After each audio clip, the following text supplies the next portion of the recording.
6 o'clock, I call the meeting order. Please rise to the pledge. To the flag of the United States of America and to the republic for which it stands, one nation, under God, indivisible, with liberty and justice for all. Up on the agenda, we have a local law, the imposition of utility gross receipts tax. Can I read the notice, please?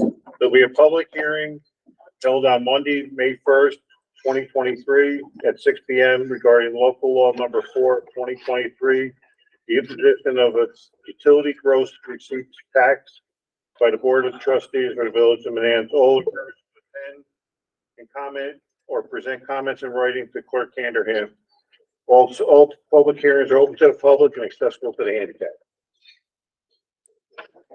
Nicole's going to give us a little briefing on this because this is something that she's doing.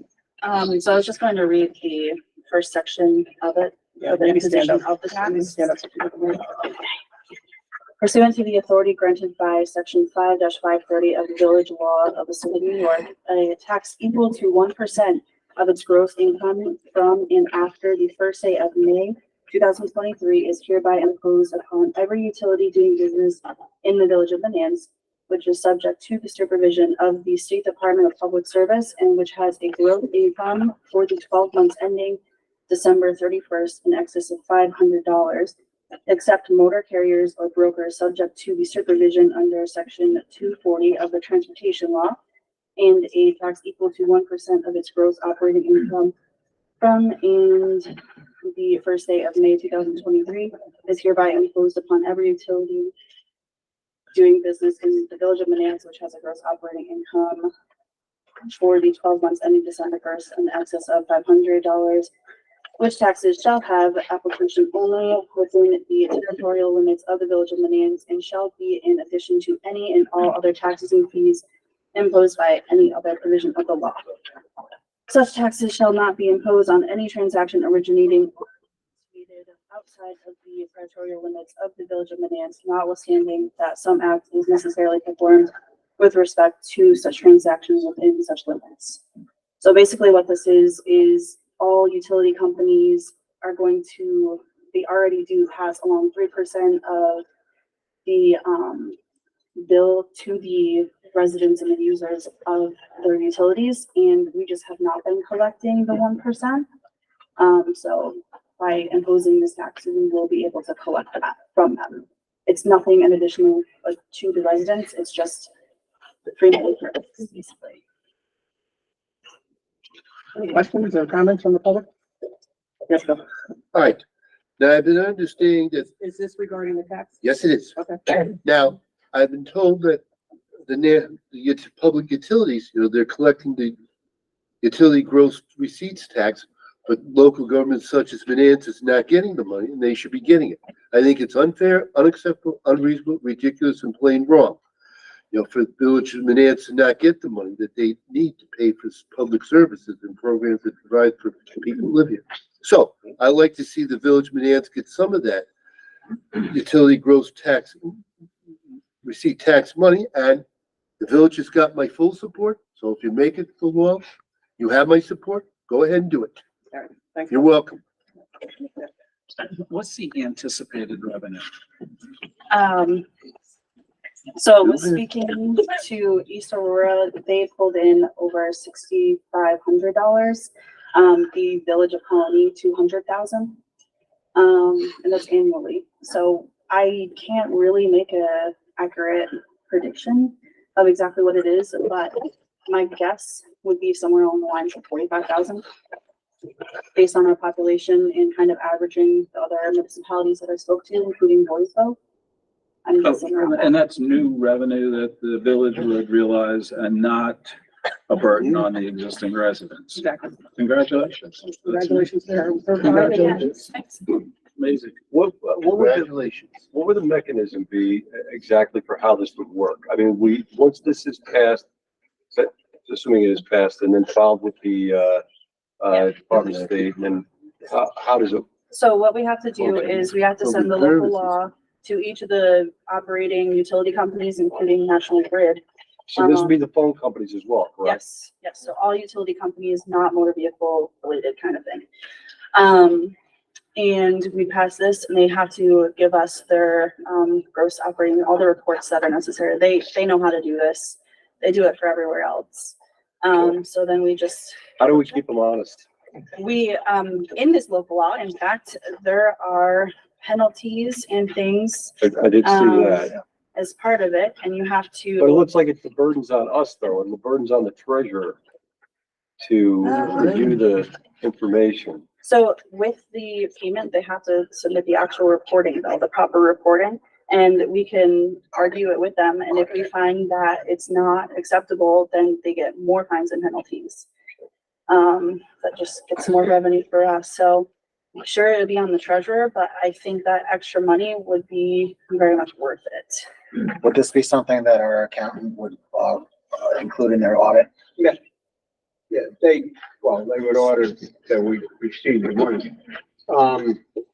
We did this with, the franchise fees, and we hired an outside firm to make sure we're getting all we got, we're supposed to, and they found us another, off the top of my head, I think it was another $50,000 that we weren't getting, so we got a one-time shot. And now we get a little more each quarter. There's no retroactivity then, I assume. Oh, no, we can't go back. Once you pass the law, that's when it starts. You can't go back and say, oh, we passed this law this year, but we want 10 years worth. No, that don't work. Well, I wasn't going that far, but. That don't work. See, that's what happens when you get those lawyers involved. They don't allow you to do that. Anybody else? Richard? Thank you. All right, so with no more comments, we will close the public hearing. It is 6:07. Next on the agenda is open forum. Go ahead, Bill. Well, I got a few items. Now, I'm still requesting that our village public works guys remove the one fern tree, which is still blocking the stop sign on Station Ave Street now, just north of Menands Road Junction, when they will be able to do it. It's not a problem during winter time, but it is a problem in spring, summer, and fall. Nothing should be blocking safety signs, including stop signs. Another thing.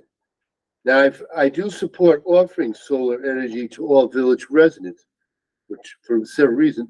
However, in addition, I'd like to propose offering village residents to use biogas or biofuel oil to heat their homes. And I'm also concerned about crows flying and being in Menands, chiefly because some people unlawfully feeding crows. Nobody should be feeding crows. Anybody gets caught feeding crows, and they should be slapped with fines, surcharges, and community work service. Now, Don Hanahan, remember I asked you about that building number 8 at Farmers Market, Art Deco style? Now, you told me there's some tenants going to be moving there in the future. Do you have got it? I forget who, there's supposedly, we were told that somebody was gonna be possibly moving in there, but I don't know who it was. But I could see that Art Deco style building number 8 will need some rehabilitation work before the tenant could move in. Right. Meg, remember I asked you about how many village streets were going to be repaired under the 2023 and 2024 village budget? Mhm. All right. Now, will that include the north and south part of Oakwood Avenue? Not presently, because right now there's an issue with the easement for National Grid that runs through there. So Oh, so they can't fix it. Well, we can, but we're working through the easement issue right now. Well, all right, because that street still remains in poor condition with bumps, ruts, cracks, and potholes, and the earlier we can get this done, the better. Well, once you get done dealing with the issue, then we can get that street repaired, which I've been raising this issue for the last 13 years. One more thing. Now, I've been hearing about that both in and outside the restroom building in Menands Little League baseball section of Gadsden Smith Park is going to be repaired. Get repair work during this coming summer, because the building still remains in poor condition. Is this true or is it not true? That's the plan, is to work on it this summer. Because all those doors to the toilets, especially the ones in the men's room, they need to be replaced. And and it's gonna have to be sandblasted, prime and repainted, both in inside and outside the building, which I've been had requested. All right, well, I thank you for letting me speak on these important topics. I'm done. Thanks, Bill. You're welcome. Yes, Dave. What's going on with this recovery place? Well, Why wasn't this brought to the people's attention in the village here? And do we have a police force big enough to handle the problem that it's gonna cause? Well, okay, so they came and applied for a building permit.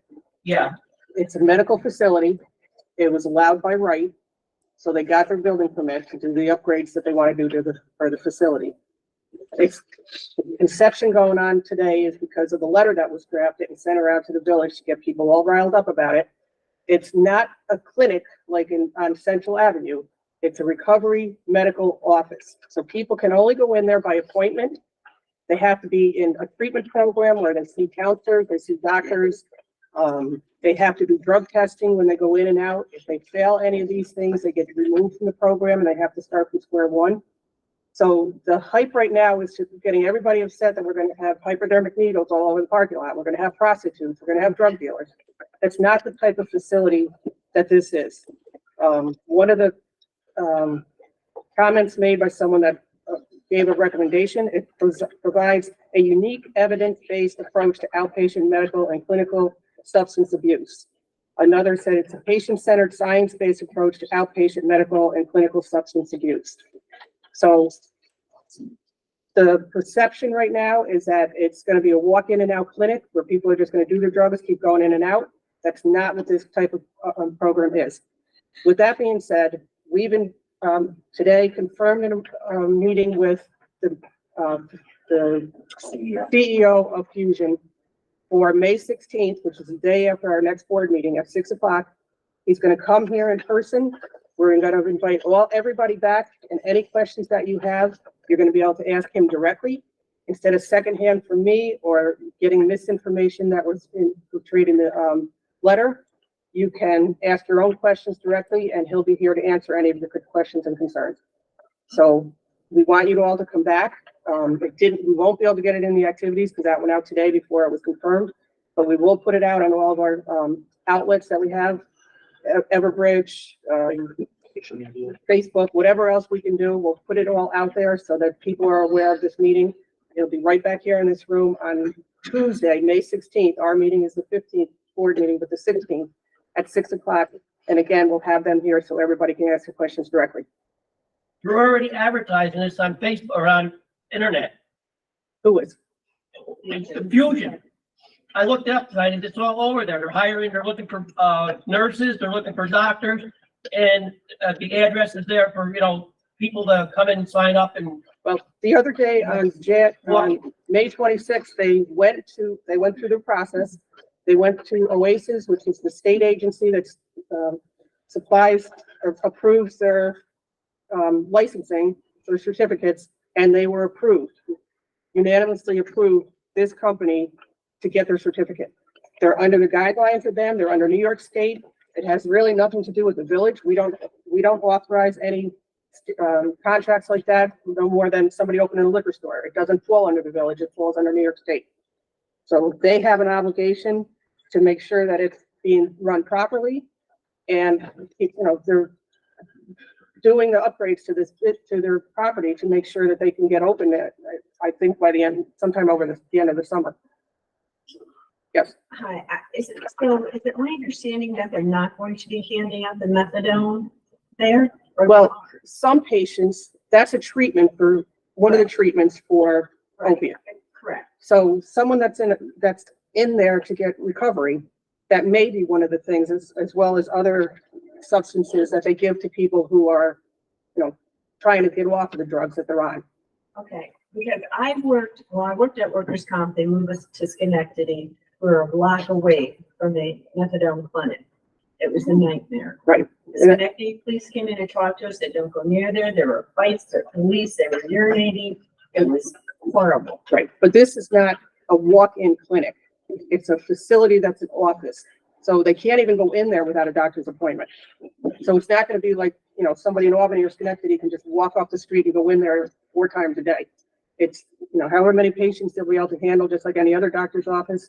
They walk in, go through the appointments. I think they said it might be like a 45-minute appointment. But again, they have to show that they're in counseling. They have to show that they're still under doctor's care. They have to show that they can pass the drug test. You know, so it's a different type of facility than what's being portrayed as a methadone clinic, because it is not a walk-in clinic. Okay, and to clear up another rumor then, is there also, I heard there was a cannabis, what do I want to say, shop, yeah, going to go in there also in the plaza? We don't know. We've met with probably 60 different people that have come in and asked us about maybe locating here in the village. I don't know why. Probably because of our, 787 or whatever that were right here. But we passed a local law. Well, let somebody catch up. When all this started with the state, you had to opt out of either consumption or retail. We opted out of consumption, which would be the equivalent of people going to a bar and drinking at a bar. We did not opt out of retail. So by code, village code, establishments are allowed to come here. But like I said, we've met with probably, 6 or 7 different groups that have talked about coming here. Some sound more serious than others, but they come and go. So that we don't know that 100% yet. So if this, fusion recovery, you said it's state, It's got they have a certificate from the state. from the state. Right. So they would pay taxes? It's not, if I'm gonna say this right, it's not a not-for-profit. Is that, am I saying that right? No, it's For profit, so they would pay taxes. And they also Rumor take- Going around too, that Menands was gonna get $1 million for letting them go in. Oh, I wish. That'd be nice. Yeah. No, they'd be taxed like anybody else. Okay. Is there some kind of a plan if this doesn't work out? If there's trouble over there, they start having problems? Well, any problems would be directed back to Oasis, which would then have an obligation to look The into village it. wouldn't have nothing to say about it if there was problems like that, No, fights and drugs and everything being sold over there. We would, as far as police reports, we could, submit them to them, but it wouldn't be up to us to withdraw their license. It goes to the state. Similar to a bar, if there's bar fights, the village can't go in and close down the bar. It would be up to, liquor authority. So it's a similar scenario as that. But, you're anticipating this to be this terrible, terrible thing with drug dealers and prostitutes in the parking lot. That's not my perception of what I've been told about what this program is. Yes, good. Well, Camino Nuevo didn't start as a walk-in clinic, and as far as I know, they're still not a walk-in clinic. I worked in the field of addictions. And, their operation on Central Avenue has turned into problematic for Central Avenue. I know Churchill wrote a really nice piece in the Times Union about it. Needles, all these programs have their best intent, and I'm for addiction programs. But there is still a concern about what happens at programs that do offer methadone. So as much as they might not be classified as a walk-in clinic, like I said, I don't believe that Camino Nuevo is a walk-in clinic either. You have to usually get a referral to these programs. And yes, you have appointments and what have you. But a lot of stuff can still happen. And, I hope that the police department is aware and prepared to take care of, I feel for the other small businesses that are in that plaza. If the business doesn't handle the clientele well, it could be discouraging for customers to, partake in other businesses in that plaza. The only other methadone clinic that jumps out at me that's prevalent is Whitney Young's, and that's nowhere near a lot of other businesses and residents. So I can understand the community's concern. Oh, I get too, and especially with the misconceptions that are going around about what this is going to turn into. That's going to Misconceptions that are going around, prostitutes, drug dealers in the parking lot, needles all over the place. and those happen in every community anyway. Right. So, it would be up to the governing body to keep an eye on it. the police department through any reports, just like if a bar calls in three, I think, well, it used to be three bar fights, they could lose their license. So similar to that, I would assume we can go to the governing body and tell them, you know, this is becoming a. Complaints do always ask that, Right. you know, they're not handling their business appropriately. Yes, I don't know the full extent of what OASAS can do about their licensing. And I don't, as a new operating, they may only have a traditional operating certificate, you know, and have to be able to prove themselves and have OASAS come back through for a site visit to ensure their policies and everything is up to par. Right. But definitely there could be an increase in some police activity or issues at a method. Now, this thing that I took off of Oasis's website, I would think with this statement that they would want to stay on top of this. I'll read it. Oasis's campaign is part of the ongoing efforts to address the stigma surrounding addiction services. There remains opposition in many communities against medication for addiction treatment efforts to improve and expand services. They focus on educating the public about the help and supports available through the agency or their certified providers. Addiction is a medical issue and should be viewed and treated like other chronic conditions. Treatment is safe and effective and has proven to save lives. That is a perfect statement, and I agree with it completely. I think it's gonna come down to how they operate their business and how they take care of the clients that are accessing that service. Like I said, I don't believe Camino Nuevo moved into Central Avenue with intentions of what was put out in the articles and what people have complained about. But it has happened. Right. I mean, I can't speak to that because I don't know what happened there, but again, you know, if he got his licensing from, I don't know if they call it a license now or a certificate. He got it from the state. Operating certificate. Okay.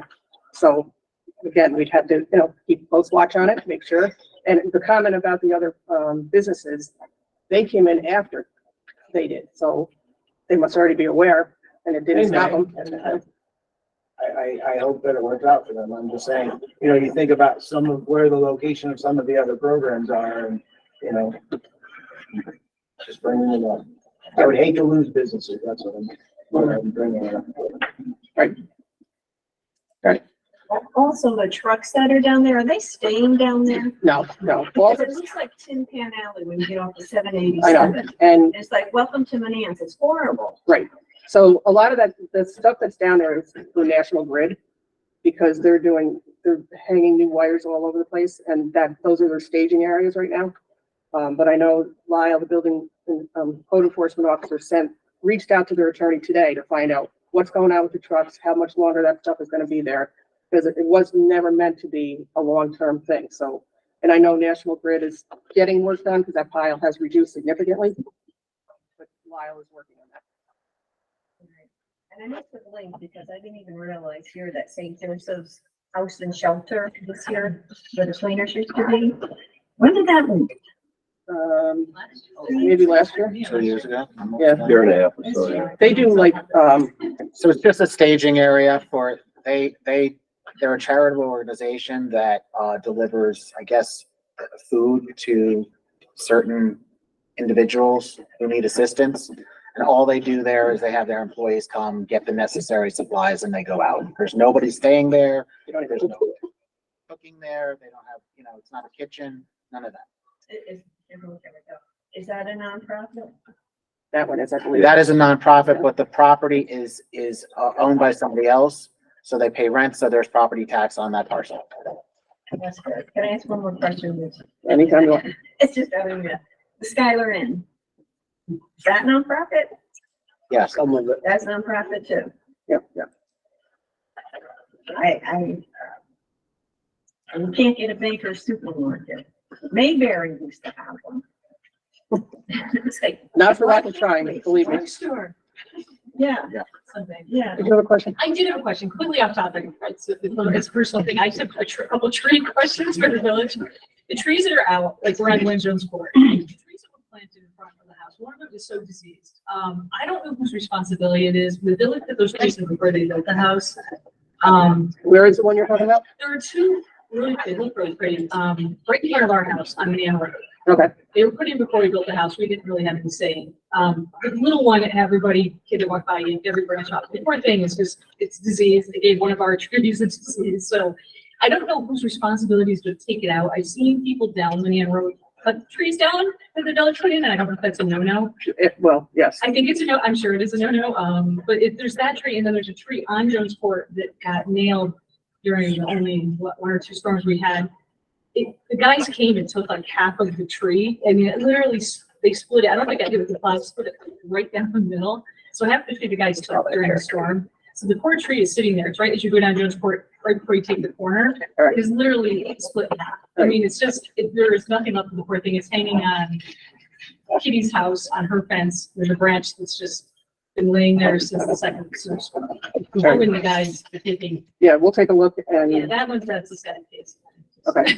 Destroyed. Yeah, 'cause we gotta replace the one that the lady cut down, and then we'll take a look at these other ones as well. Yeah, I just didn't know what the rules are. I mean, I like the other tree that's in front of our house in Menands, it's fine. There's two of them. They're like a crab apple, but the one is really, it's had canker, the whole trunk is white. It's just, it's in a sad situation. And I didn't want to shut it down. Eric, we'll check it out. All right, last question, clearly, I apologize. If we can take the tree out on Jones Court, is it an expense, if I wanted to put something else there where they take the one that's been chopped in half by the plow and or the storm, can we put like an evergreen or something there, or is that, I mean, the village owns that space, because they maintain it, they mow it over there. I mean, is that something, is that a big ask, or is it? I don't know. We'd have to look at it, because I don't know, I'm not visualizing where you're talking about, so All I the don't know. trees the builders put in. Yeah. So, and I know the village kind of took over after all the houses were finished. And I can meet you over there one day if you want, you can show me. I'm always outside, so yeah, you know, I mean, anytime, once I'm home, I'm home. I told her, yeah, I was just curious. I mean, if I were going to stick something in, because those trees are tough, branches all grow over Jones Court. Every truck that goes down Jones Court just takes them out. The evergreens are sweet, they just go straight up, right? They don't injure any of the roads. And that's what happened with the tree in front of our house. The one that got diseased between the trucks destroying the branches and the kids just. But I'm just letting you know about the two trees, because one is, it's a smaller one, it's right next to Edmonton's. The other one on the corner, that one didn't get diseased. Okay. Thank you. I got one more question. Yep. What can we do about the people that feed the birds on the ground? Well, we I got a neighbor that throws a bag of bird feed out there twice a day. Well, we put notices out in the, I know he put notices out. And And Lyle did send them a letter. A notice of violation. It wasn't a violation, because it's not a violation. We have It's not protected under the Migratory Bird Act. because you have a bird feeder, but they're putting the bird extra food. I'll double check with them, but I know Lyle sent a letter. Dave, is it crows or is it just everything? it's everything. There's mice, there's chipmunks, there's the other day there was a groundhog over there. They throw a bag a day out. And the birds are terrible. My truck, I have to bring in a car load and we once a week. So nuisance wildlife. I'll talk to Lyle again. he said Lyle sent them a letter, so we'll can follow up on that. All right. And we're done. Two things, different topic. One, I brought it up a couple of years ago. Do you plan on doing anything with all the decorative light poles? All the bases are a mess. The poles are a mess. It's been there for 2-3 years. They're falling apart. It looks like hell. Yeah, I had asked the DPW to paint them. And I'll remind Mike about that, because I had asked him. I mean, they gotta be sanded. Yeah. They're all rusted now, and all those bases are just a mess. I think it probably happened. They're just plastic. But it's been a couple, 3 years they've been in real bad shape. And the second thing I want to ask about is, do you have any plans about rebuilding this wall out here so the fire company can put a sign in? Well, the wall part, we have engineering, they did a assessment of it, the stairs, and it didn't move, but we have gotten quotes to fix, fill in the gap by the steps and the wall. But that part of it, Bill said that we had it fixed a couple years ago, not a couple years ago, a while ago, and the slates were all repositioned. But even by doing that, I know when Saxton signs came down, they said they wouldn't even put a sign out there because the wall's not gonna hold it. And wasn't there a request to do something with the wall so that we could do it?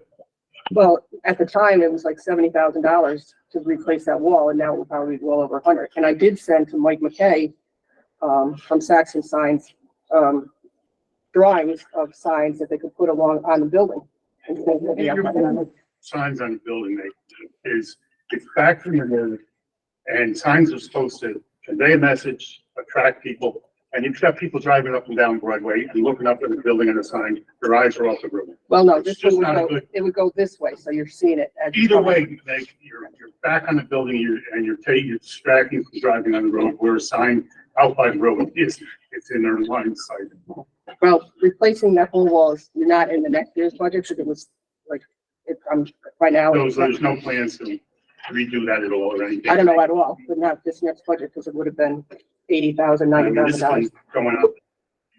Right, and it was $70,000 when it was first brought up, and we just had other things to spend that kind of money on. Fire truck.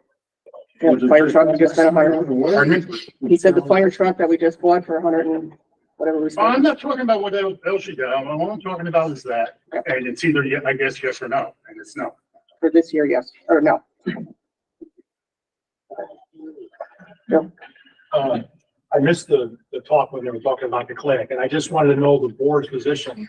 Are you in opposition to having that clinic in the village, the board itself? We haven't taken a position on it. The letter that was sent out, and again, if you're referencing that letter addressed by a village trustee, it does represent. No, it doesn't. That's a personal position. You're For people to representing go, it as a trustee of the to village. notify The same way people that this all the is. county legislators So represent. because most people would know who I am.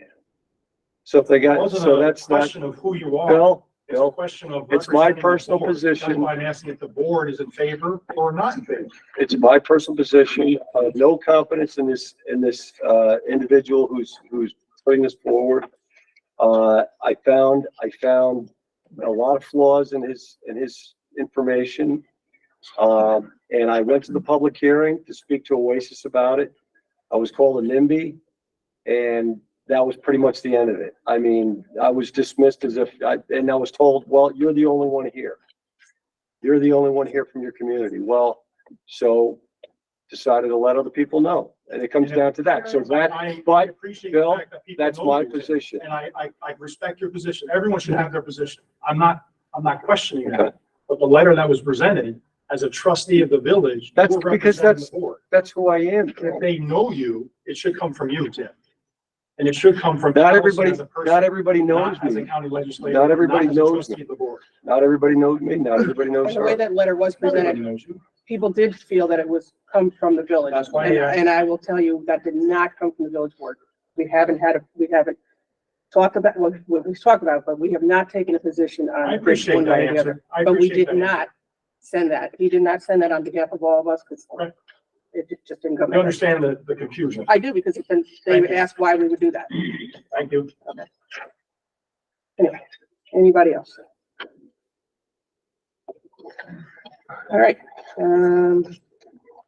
we need a motion to approve the meeting minutes from April 17th as amended. As amended. So moved. Second. All in favor? Aye. Opposed? Warrant number 22X, $55,982.55. Warrant number 22XX, $227.60. Warrant number 23, general, $64,117.36. Water, $37,326.99. This is 626. Wait, 626, what did I say? I'm sorry. Let me read that. Water, $37,626.99. Sewer, $30,878.28, totaling $132,622.63. Payroll number 24, $107,974.32. There were some park refunds that was approved last meeting. The library, $50, Menands Fire Department, $150, and seniors, $50, totaling $250. Make a motion to approve the warrants. Second. All in favor? Right. Aye. Opposed? We have transfers. I'll let you do it. Yeah, we have a lot of transfers because I couldn't. Had my eyes dilated last meeting and couldn't see a thing. So in the court, $555 from postage, $450 of it to supplies, and $105 to printing and books for traffic law. In the clerk's office, $200 for miscellaneous, part-time, overtime, miscellaneous duties. In the police, part-time patrolmen, take 14,600 out of that. 1,250 into telecommunicators overtime, 200 into computers and software, $7,150 into police equipment, miscellaneous, that is bulletproof vests, that we had to buy. In insurance, $1,475. Our drone insurance is due before the fiscal year starts. And then, police uniform allowance, $4,725. Police got new dress coats, whatever. And then in the police, $12,000 from the lieutenant line to police overtime. There's no part-timers available. Fire department, $3,570 from vehicle maintenance, $1,050 of it to miscellaneous equipment, and $2,125 to miscellaneous. $75 to fire insurance. That was registered in the truck with the insurance company, and $320 in gas and oil. Economic development and opportunity, $400 in personal services to economic and support, website work. In youth, $75 from supplies to personal services for the Easter party.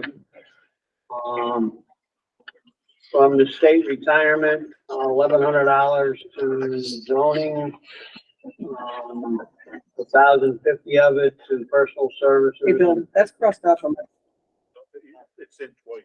He put it in twice. That's It's in why. twice, that's all. I all screwed right, it up. thanks. And then $50 for legal notices. And then in workers' comp, $5,000 from the village employees workers' comp to other benefits, compensated absences, Westfall, Connors, and tonight each sold vacation. And then from the volunteer fire department, firemen's workers' comp, $1,100 to other employee benefits, compensated absences. Lions sold vacation. In the water fund, $2,000 from the contingent account to light, power, and gas. And in the sewer fund, $23,800 from a contingent account to the county sewer assessment. That was my fault. I didn't put in the county sewer assessment. I didn't put in what we collect from Colony. I always offset it, and I got told I couldn't do that, so. This is the We amount were a collected, little short. so this is the amount collected from Colony based on the flow from the trunk line, so. Yes, yes, we get like $60,000 from them, I just didn't have enough in there. And, we got that check, by the way. So moved. Second. All in favor? Aye. Opposed?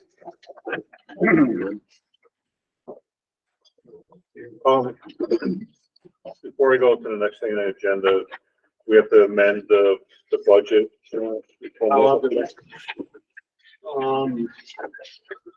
Seeing that we had to, create a position for the fire inspector, started this year instead of next year's budget.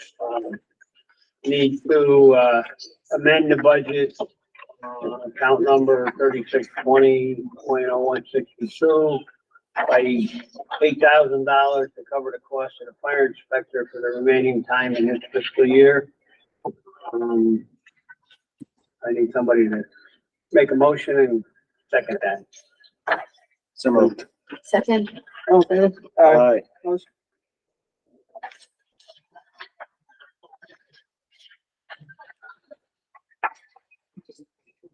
Looks like we have 37 Simmons up next.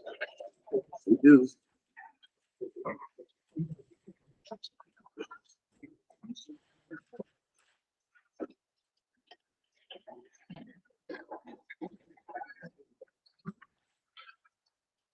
Good evening, Luigi Palesci with ABD Engineers, here representing Mr. Fusco, 37 Simmons Lane. We were here before this board. I was actually virtual, not here, for this project where the board granted a preliminary approval for the project.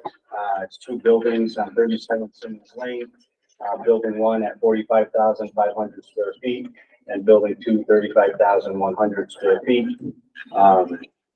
With the four conditions, from what I recall from that meeting, one of the conditions being DEC.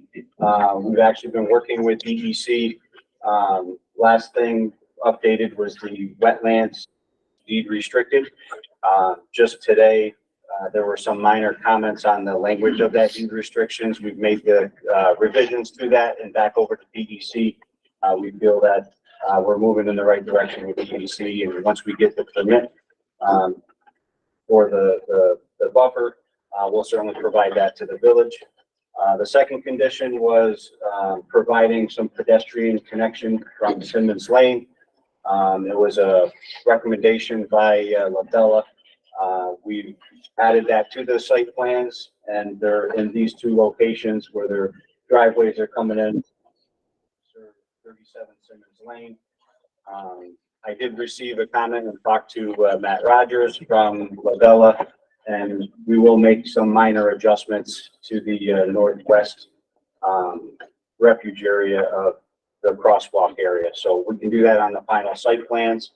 The third thing was stormwater management agreement. There is a stormwater management practice. It's a file retention that will meet the DEC stormwater regulations.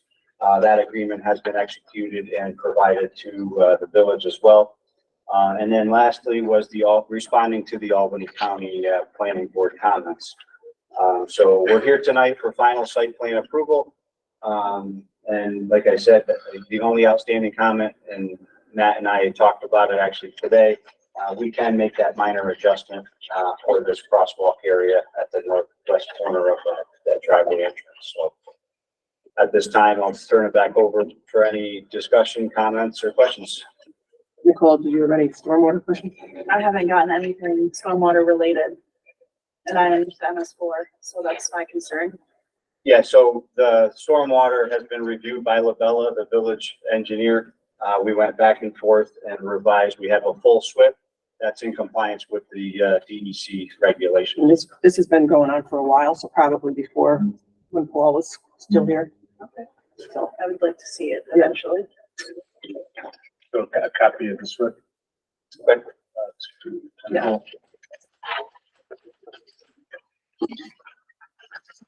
Any other things, Matt, that you wanted to? The only other thing would just be in compliance with the site plan law or regulations is just to provide an estimated schedule of construction.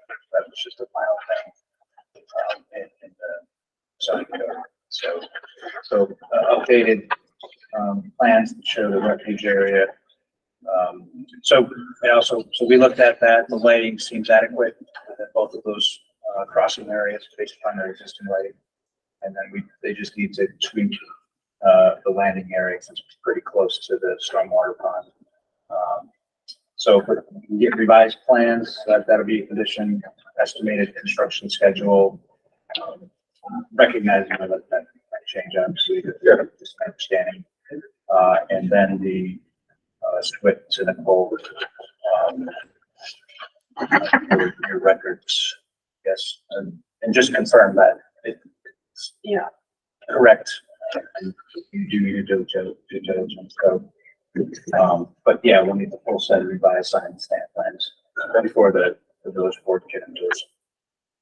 So we wouldn't approve the final site plan tonight because these things are pending, or we approve it with those conditions? I talked to Ruben and he felt comfortable, with, the major thing, the SWIP is fine. I mean, we'll do one so that you guys have a chance to take a look at it. But, with everything else that we talked about, probably issue final site plan approval with those conditions. It's just you would not endorse and sign the site plans until you receive them. The other item too is a copy of the wetland permit, but that could be received afterwards, and that no building permit would be issued, obviously, until you get a copy of that wetland permit. BBC. So is the board okay with doing this tonight, or based on your recommendation, or do you have any concerns? I have no concerns. I don't have any. So would it be conditional upon satisfactory review by the MS4 officer and receipt of same? receipt of the revised site plans and the schedule, DEC permit. That you won't hold up endorsing and signing the plan for that, because who knows how long it's going to take for DEC to provide that permit. But a building permit could not be approved, could not start construction until that permit's received. Yeah.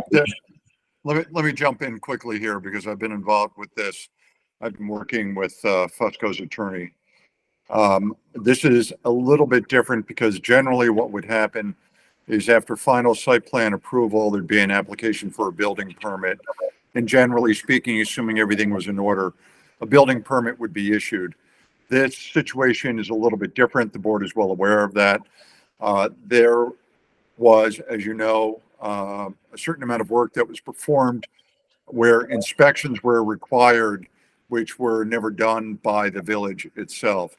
So before a building permit is going to be issued in this case, in addition to what Labella requires for final site plan approval, we're in the process, the village is in the process with Labella of reviewing the inspections that were performed by Fusco's consultants, and working out language so that Lyle and the village in general is comfortable with issuing a building permit. But there are a couple of steps that have to happen before a building permit is issued and any work is started there.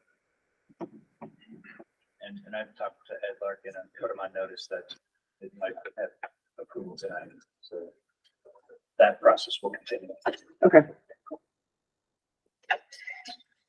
Got anything else, or you good? No, that was it. I just, I agree, we can certainly make these minor adjustments to that crosswalk. We'll change DEC. Like I said, we had good positive feedback today on that, so that's in motion. So yeah, conditional final site plan approval time would be great, and we'll, finalize any documents and provide whatever it is that we need to provide prior to endorsement. You got any questions, or you just want to read it? I would just like to read it. Okay. All right. Are you going to provide that to Nicole, or do you want me to?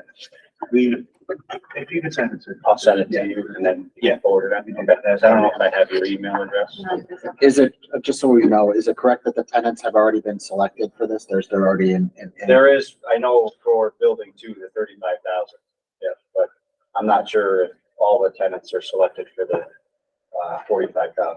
Got it. Do you have an anticipated time when the construction might be completed, even just like building 1? I know the tenant that's going in there needs to be in soon, and that's why they're anxious to, get going again on this building. And then, once that's up framed, then they can start the foundation on the other building. A lot of times you build these and, once the tenant sees that there's construction, then they know that they'll be able to move in there, All right, does anybody want to make a motion? So moved. Second? All in favor? Aye. Opposed?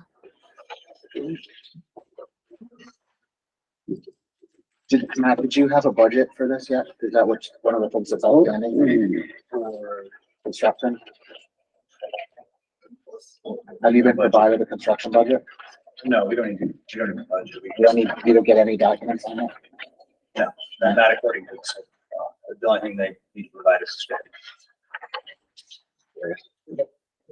so we're all set. The motion was made to sort of conditional. Conditional final site plan approval. All right, great, thank you. All right, thank you.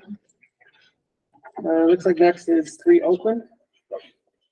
Jack, second to you too. Yeah, doesn't look like anybody's here from. No.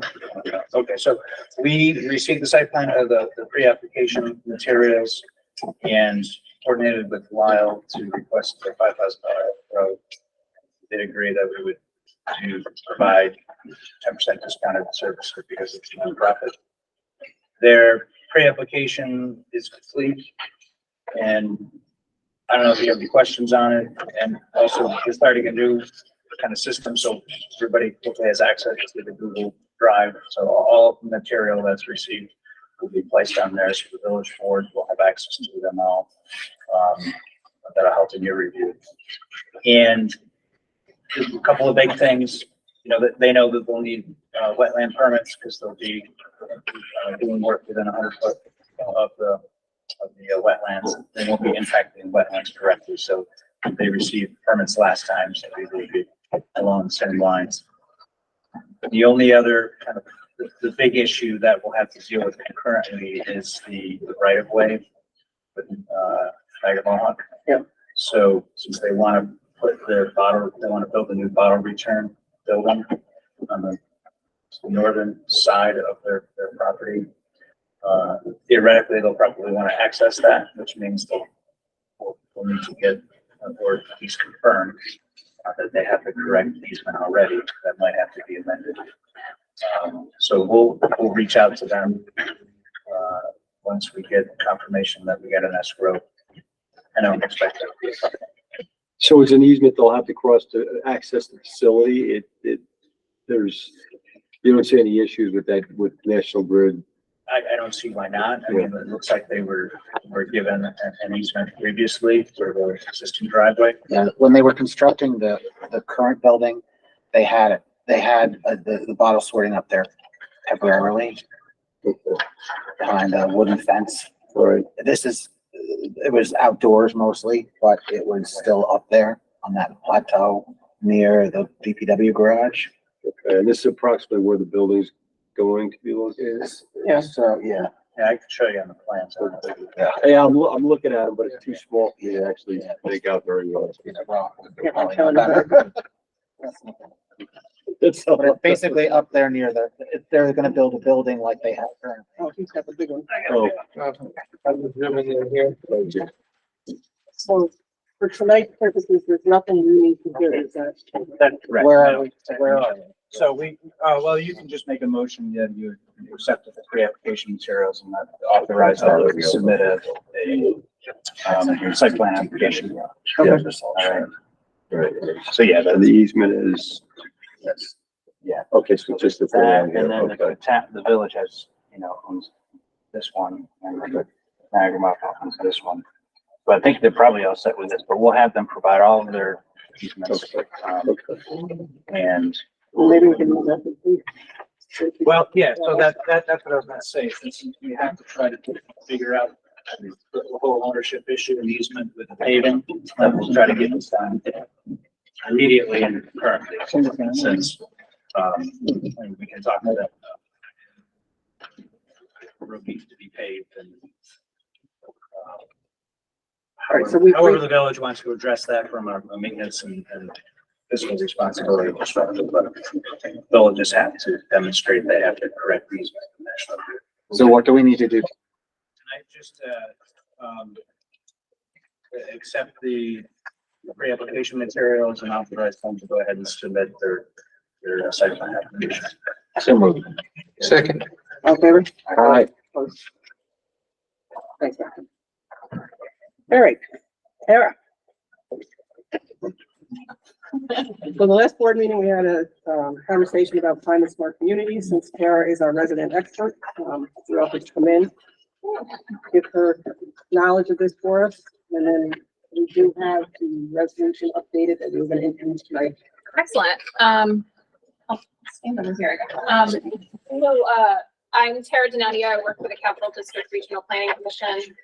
We're the local entity that basically provides free technical support through NYSERDA and the DEC for clean energy and climate smart related actions. So that's a host of things, including the ZEB infrastructure grant that the village just was awarded. I worked closely with the mayor on that and getting that application in with you guys. So anything kind of clean energy related as far as municipality goes is kind of in my wheelhouse, and again, free support. The Clean Energy Communities program that NYSERDA has is a program that kind of rewards municipalities with funding, match-free grants for doing actions. You guys are actually already doing a lot of things, so this isn't a heavy lift for the village. You're actually halfway there through the work you've done with, there was a community solar campaign that was done, kind of piggybacking on the county's effort to do that. And there was also the energy code enforcement training that your code officer took last year, which was a free training. So you just need 2 more actions, so 4 total, to basically get a $5,000 grant that can be used towards any clean energy project. So you could use it for lighting upgrades, you could use it for, I mean, pretty much, if you can think of it, it reduces emissions, then you're probably going to be able to use it for that. The program does go further. There's ways to get more points, to do more things, and to get larger grants. The town of Colony has gotten a $30,000 grant so far for their work. They're kind of in a different category than you guys as a large community, but just the idea that there's money out there, it's all match free, and I'm here to help. So I think we strategized about kind of my idea with this program is always to get communities the cheapest, easiest way to get to the grants of the action. So you'll see there's a list of actions that you can undertake. Some you've already done that I just mentioned. And then I think the next 2 easiest ones that you guys haven't accomplished yet are the benchmarking, which is basically reviewing your building energy use, your village building energy use, which is something that I can support for free. We use a EPA tool called Portfolio Manager, where we kind of upload your data. It spits out some great information like emissions, energy use intensity of buildings. It allows us to kind of find some grants and things available for that. And then you can update it on a yearly basis. I just wanted to share this. This is Water Beliefs benchmarking that I did with them. So I also did a greenhouse gas emissions inventory for them as well. That's kind of the next step up. But that just kind of shows you that's on their website, and it's a report that's made available to the public as well about your building's energy use. So that's what benchmarking is. We talked about the unified solar permit as well, which is a code enforcement action, which basically allows kind of easier permitting for small scale solar installations on rooftops and things like that. Just basically gives the code officer the tools to ask the right questions about those solar installations. I was wondering about that. I think Sure. that's the part, because I don't know if it's in our code, but if not, wouldn't it be in New York State code? Like it said, was that the one that said we needed to adopt it? It's basically a building permit. So you're asking, just like the questions you'd ask for a building permit, you're asking a few additional ones for a solar installation under 25 kilowatts.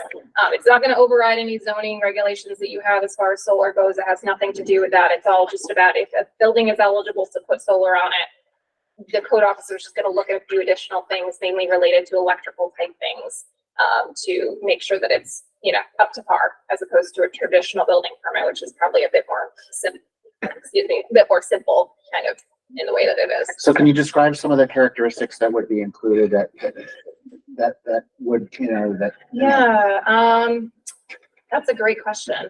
I wish I had it in front of me right now. Steve, I'm sorry. Steve, do you remember when you did yours? Like, was there anything different about your application or? No, I mean, Castleman handled everything themselves, so I just didn't. is it like if you have storage? I don't know if that asks the storage question. It's kind of just getting into like, is there the proper panel setup? Is there, some of those things that maybe a traditional building permit isn't going to ask. And a lot of the local solar companies like Castleman are very well versed with this. The town of Colony has adopted it. So if they're doing installations in the town of Colony, they're doing it with that permit application. So it's pretty popular, I guess, is the best way to put it. So. And then if we do the resolution tonight, Mm-hmm. and then you and Brian were gonna work on the energy that's been used in the buildings, Yep, so that would. go- that would cover two of them. Yep, and then there's another action that we talked about, so actually doing the assessment like I did for water bleed is another action on top of the resolution. And then taking the lighting upgrades that I think you guys already did, I'm not sure if this building was done yet, this building. And kind of calculating that data is a third, it is even above and beyond. So the data that we got when Don and I started working on the buildings plus the streetlight, can those be used as benchmarking or? Yes, yes. So we don't actually need streetlight data for the benchmarking because it's only buildings, but that would be used for something like a greenhouse gas inventory. So it's good to have in your wheelhouse anyways.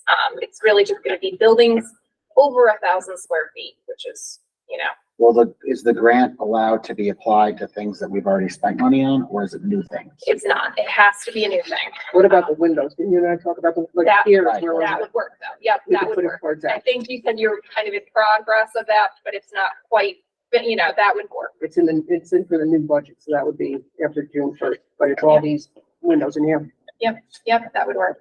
So, so yeah, If those were Energy Star related windows, we could apply the $5,000 to that. yes, Okay. yeah. And most windows are gonna do the trick because Mhm. your building windows are probably old enough where any good upgrade is gonna help. Be nice if they worked. Yeah, that helps. So, All right, well, you want to somebody read the resolution and then, but it's the one you sent. yep, that's the benchmarking resolution. Yep, that's the one I sent. So I'll take a seat, I guess, unless you have any other questions or anything, but Tara, thank you so much. yeah, of course. So I'm just gonna. Oh, okay, oh, I see it. Whereas buildings are the single largest user of energy in New York, the state of New York, the poorest performing buildings typically use several times the energy of the highest performing buildings for the exact same building use. And whereas collecting, reporting, and sharing building energy data on a regular basis allows municipal officials and the public to understand the energy performance of municipal buildings relative to similar buildings nationwide. And equipped with this information, the Village of Menands is able to make smarter, more cost-effective operational and capital investment decisions, reward efficiency, and drive widespread continuous improvement. And whereas the Village of the Menands Board of Trustees desires to use building energy benchmarking, a process of measuring a building's energy use, tracking that use over time, and comparing performance to other buildings, similar buildings, to promote the public health, safety, and welfare by making available good actionable information on municipal building energy use to help identify opportunities to cut costs and reduce pollution in the Village of Menands. And whereas the Village of Menands Board of Trustees desires to establish procedure or guidelines of the Village of Menands staff to conduct such building energy benchmarking, and now therefore it is hereby resolved and determined that the following policies and procedures are adopted. Read all of this? Or no? Yep. Yeah. Read it. Building energy benchmark policy and procedures, definition. I'm not gonna do definitions. Those are just definitions. The applicability. Applicability. This policy is applicable to all covered municipal buildings as defined in section 2 of this policy. Commissioners may exempt a particular covered building from a benchmarking requirement if the commissioner determines that it has characteristics that make benchmarking impractical. Benchmarking required for covered municipal buildings no later than March 31st, 2023, and no later than March 31st every year thereafter. The commissioner or his or her designee from the department shall enter into portfolio manager the total energy consumed by each covered municipal building, along with all other descriptive information required by portfolio manager for the previous calendar year. Number 2. For new covered municipal buildings that have not accumulated 12 months of energy use data by the first applicable date following occupancy for inputting energy use into portfolio manager, the commissioner or his or her designee from the department shall begin inputting data in the following year.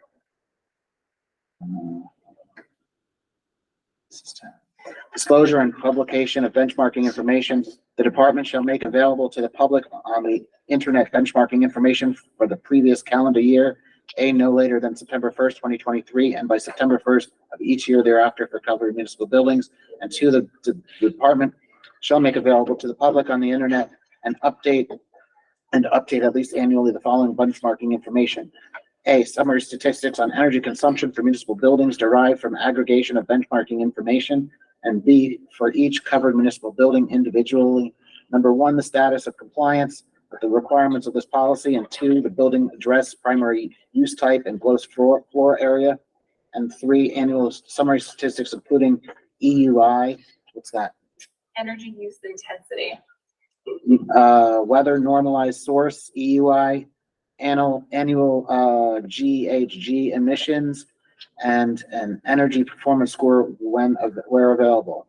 Number four, a comparison of the annual summary statistics as required by section 52B3 of this policy across calendar years for all years since annual reporting under this policy has been required for said building. Only 15 more pages. Maintenance of records. The department shall maintain records as necessary for carrying out the purposes of this policy, including but not limited to energy bills and other documents received from tenants and or utilities. Such records shall be preserved by the department for a period of 3 years. Enforcement and administration, the commissioner or his or her designee from the department shall be the chief enforcement officer of the policy. The chief enforcement officer of this policy may promulgate regulations necessary for the administration of the requirements of this policy. 3, within 30 days after each anniversary date or the effective date of this policy, the chief enforcement officer shall submit a report to the Board of Trustees, including but not limited to the summary statistics on energy consumption for covered municipal building derived from any aggregation of benchmarking information. A list of all covered municipal buildings identifying each covered municipal building that the commissioner determines to be exempt from the benchmarking requirement and the reason for such exemption and the status of compliance with requirements of this policy. This policy shall become immediately effective immediately upon passage. Thank you. Hold on one more second. What? Severability, the invalidity, there we go.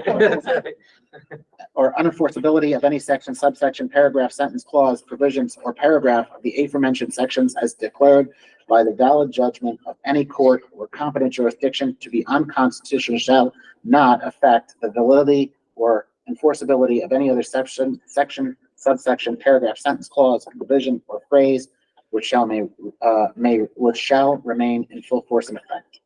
So they've sent a bigger Yeah, resolution? they sort of leave it that. That was not me. Oh. Once more for the record? Second. All in favor? Aye. Opposed? I'm sorry, and I didn't even read it. You're right.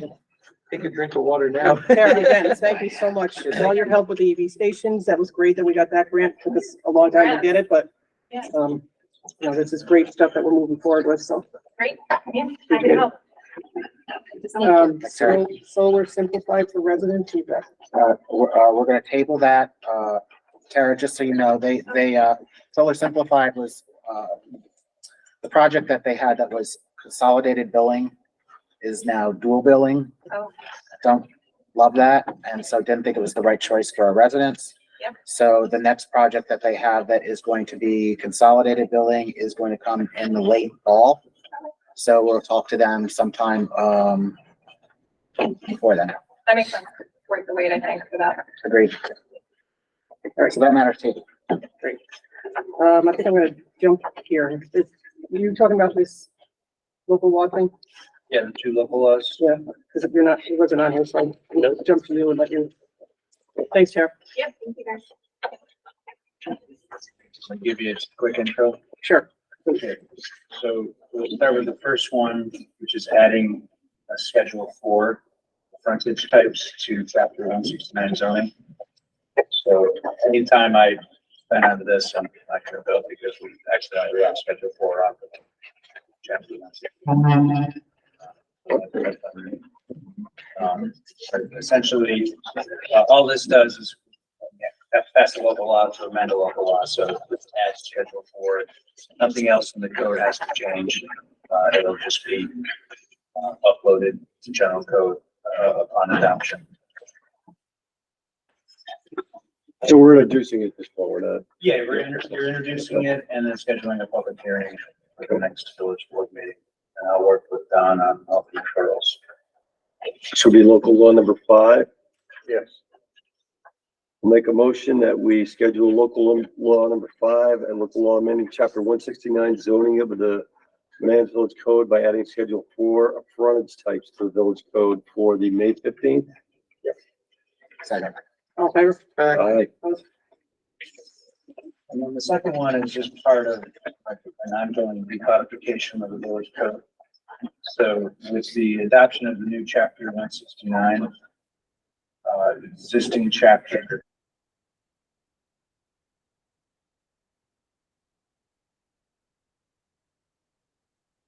site plan review regulations are essentially null and void, but they have to be removed from the village code. And this is the way we have to do that. And so that'll start the process of cleaning it up, all of the unused sections. And then if there's other codification stuff that you're working with general code on, we'll have to talk about that. Well, they sent over, John had sent it to me 3 times and I never got it, I guess, what general code had sent. And there's like 90 different, items that we need to research. So. Throughout the whole village code? Right. Okay. So I'm trying to figure out the best way to go through it, because some of it might need Mike Hagan's input, some might need maybe even Nicole's for MS4 if it's in there, Lyle's input. So I don't know if I gotta try to set up a thing with them for a 3-hour meeting and just try to go through it all. I really haven't figured out in my head the best way to approach this. Okay. Because it was a lot. I tried doing it the other day and I got through like 10. Okay. You can send it to me as well, so I have it. Yeah, can you forward him that? Yeah. He'll forward it to you, and if you, by chance you don't get it, let him know, because for whatever reason, it got blocked and it didn't even go through Barracuda. I didn't get it 3 different times. Okay. All right, so as far as these Yeah. sections, is that another public hearing or? This, yeah, it requires a public hearing. We're just repealing these chapters. This would be local law 6 then. Should be 6, yes. Make a motion to, set a public hearing for local law number 6 of 2023 and local law amending Menands Village Code by repealing chapter 30, plan development districts, chapter 100 gasoline stations, chapter 140 site plan review, and chapter A172 site plan review regulations for the May 15th village board meeting. All there? All right. And then we're on to more. Do we have more on that? No, I'm supposed to. Oh, if it's a local law, that's all that part of that, okay.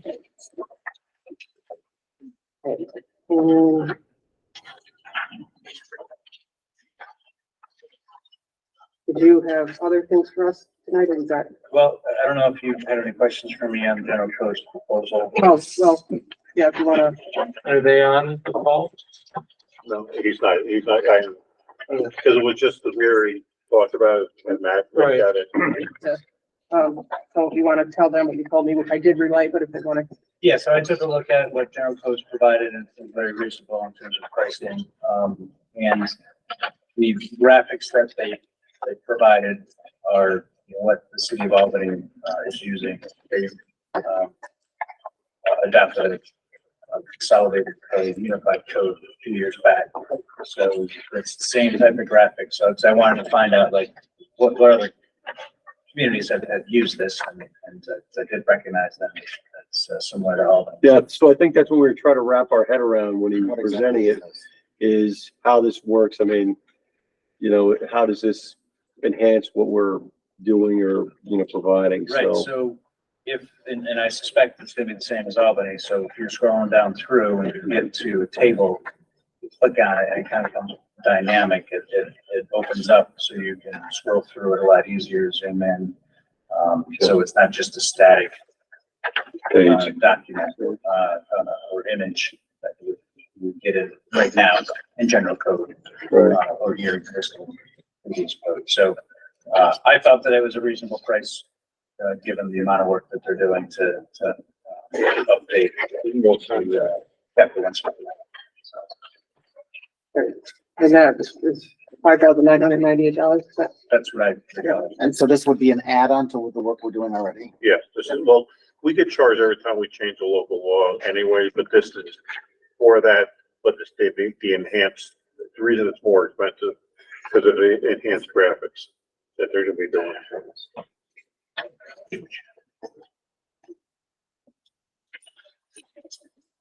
Okay, I'm fine with it.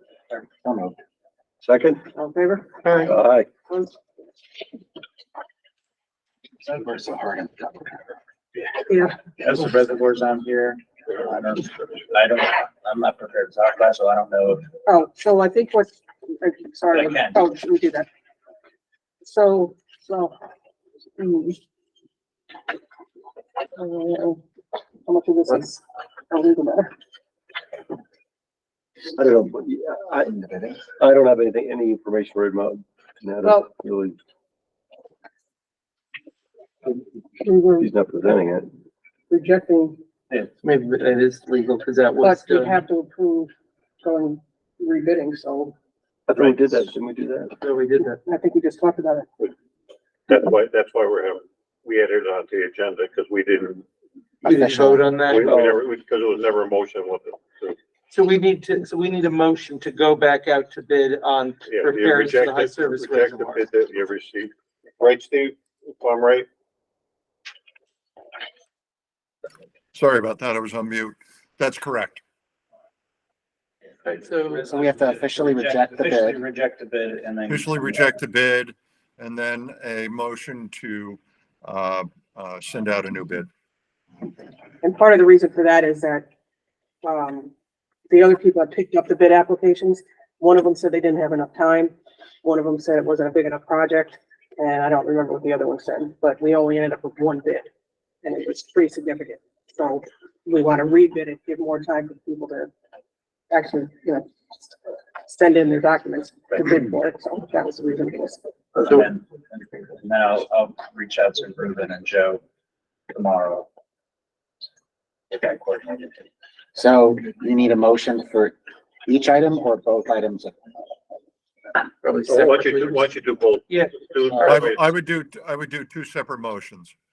So I move to reject all bids currently received for repairs to the high service reservoir. Second? All in favor? Aye. And now I move to put out to bid repairs for the high service reservoir. Second. All in favor? Aye. So we get that coordinated. Thank you, Matt. So, well, you want to jump to the county system? Sure, we talked about this last time. I got you guys copies of their canned reports.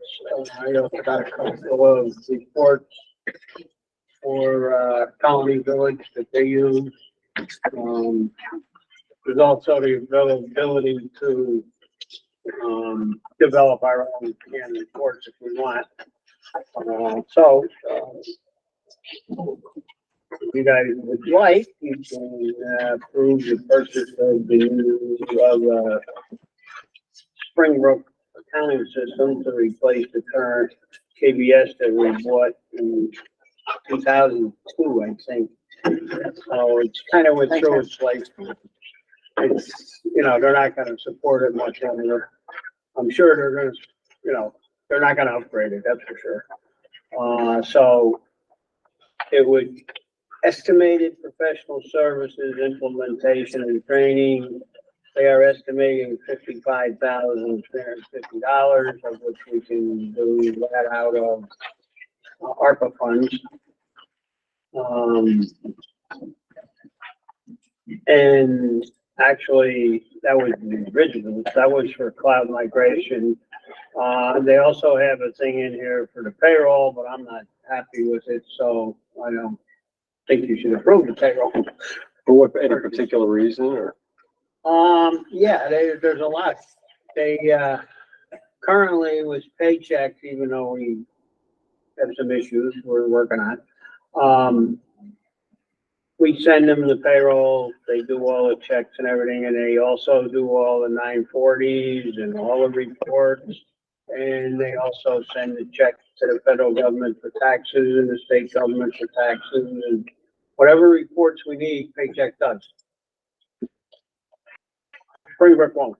They don't do that. You have to get it, either software, their software or something might have a thing in for reports, but you have to send them in, you have to write checks. The whole works. Like right now, when we do payroll, we know how much we have to put in the bank to cover all the paychecks plus all our bills for state tax, federal tax, social security. Pension.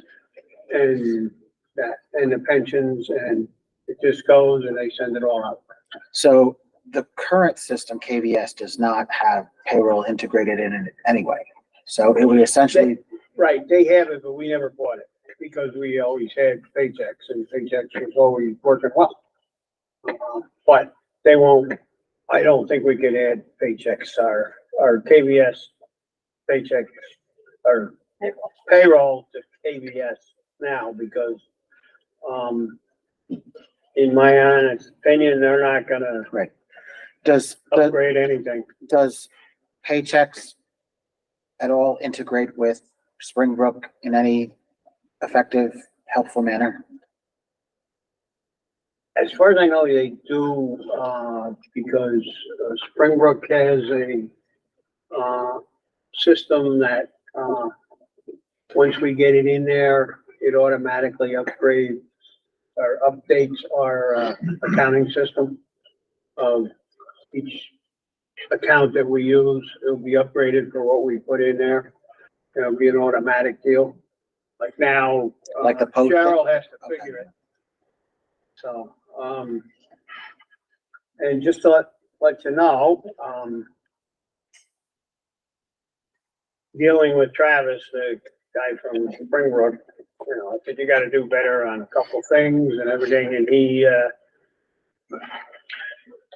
did the professional service pricing as an estimate. You will only be billed for time and material discounted from their normal time and material for this is $189 an hour. We got it down to $135 an hour. And when we, if my recollection is good, when we did, we came from Munis to KBS, there was a high estimate, but we never hit that number, so it didn't cost us what they estimated. And I don't think this will either, because, you know, they own the system now, so they're gonna have shortcuts somewhere in there to convert some of our data. But they're also like really, really key on us making sure the implementation process is perfect.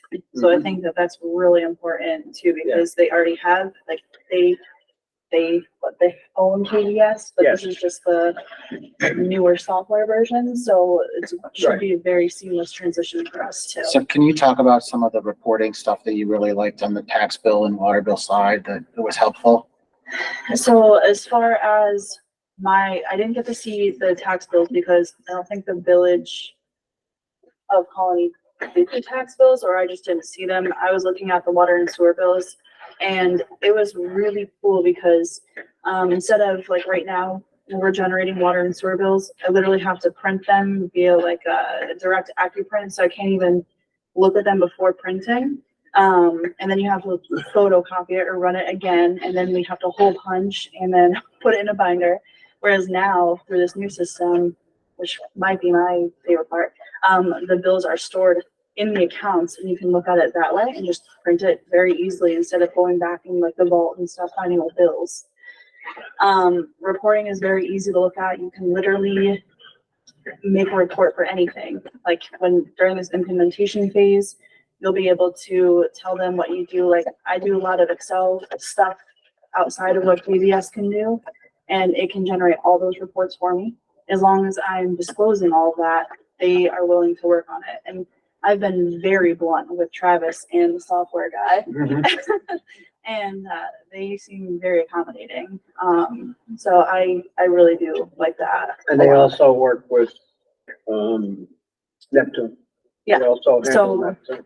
Because that was my main question. Obviously, if we're already doing the upgrades water wise, they had a lot of like upgraded features in water also, like emergency contact, and they had for properties like who the renter is and then the owner.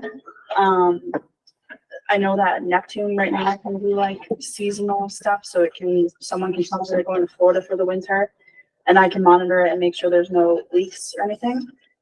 There's also spots in the Springbrook that I can monitor that as well.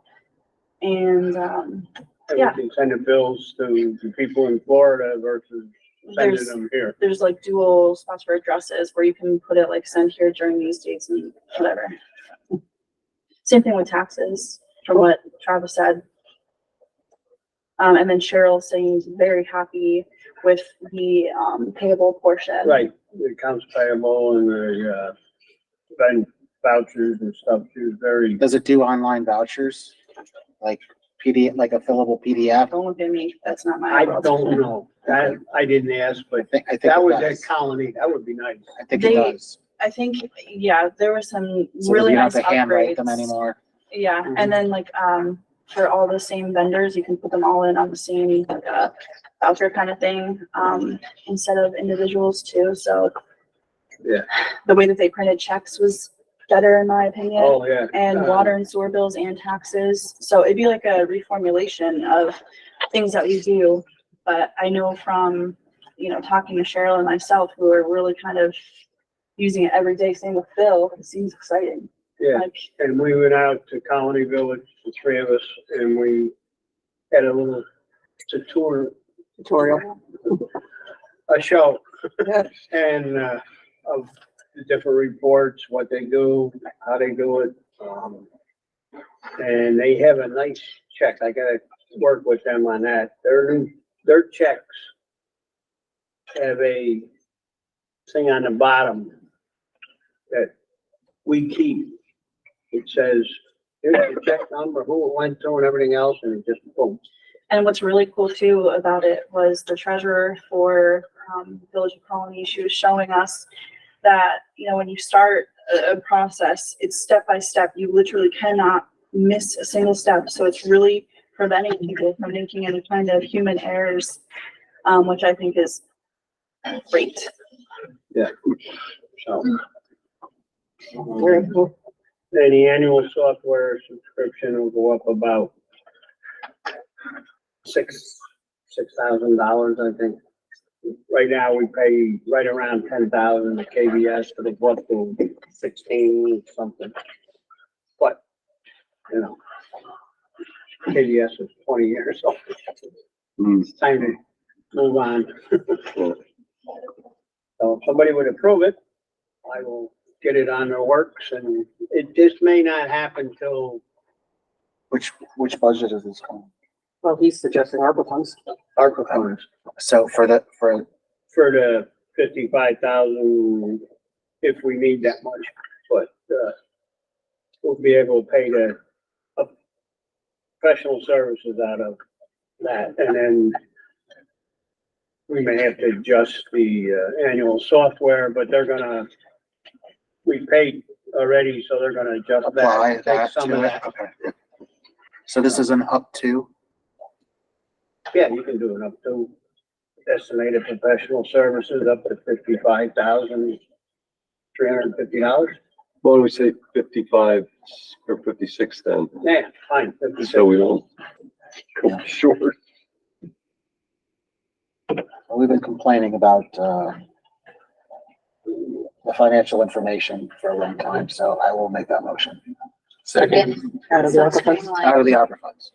Huh? Out of the ARPA funds up to $56,000. Oh, we've got that in there. We still got that left. They approved They it. approved it. Oh, they did. Well, Oh, they okay. made a motion, did someone second it? I didn't hear the first part. I didn't hear the first part of it. All in favor? Aye. Opposed? Thank you. Hooray! the discussion Travis will on be happy tomorrow. the outlets is tabled. We're getting a couple more quotes and we need to pass the utility tax. Oh, can we go ahead with that now? I'll make a motion, that we, I'll make a motion to move to pass local law number 4, the imposition of a utility gross receipts tax for the village of Menands. Second. All in favor? Aye. Yay. It's a win-win for you. That's right. It's had a good night. That's right. You want one more to make it a trifecta? No, I'll take my win. So our next board meeting is Monday, May 15th at 6 o'clock, and May 16th at 6 o'clock will be the special public meeting on the fusion. And does anybody have anything else? I got one. I finally made contact with National Grid about the streetlights, and he's working up to the formal proposal. And, the air conditioning units for here is they're gonna be in here, they're supposed to be in this week, but it's gonna be next week or the week after, because they're having parts, getting one part of the air conditioning. One part's here, the other part's not here. So that'll be in the middle of May. Anybody else? Motion to adjourn? Second. All in favor? Aye. Opposed? All right, thanks, everybody. You're welcome. So I'm gonna. Well, thanks for approving that local law 4. Good night, everyone. Done, stop the recording. Have a good day. I'm glad. Make a Thank copy you of that. for that. Well, number 4.